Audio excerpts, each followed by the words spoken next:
You ask Tiger to calculate. This deals with linear inequalities with one unknown. The final result is n greater than -5. Let's solve it step by step. Group all n terms on the left side of the inequality. Add 4n to both sides.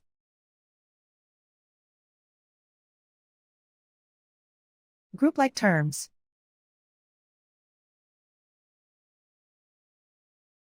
Simplify the arithmetic.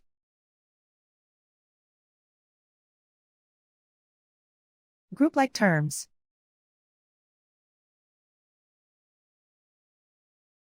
Simplify the arithmetic.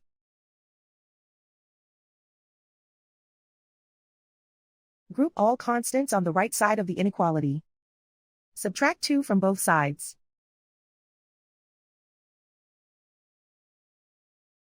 Simplify the arithmetic.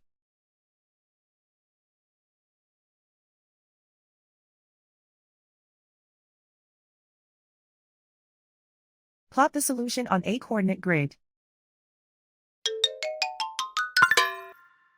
And so the final result is n greater than -5.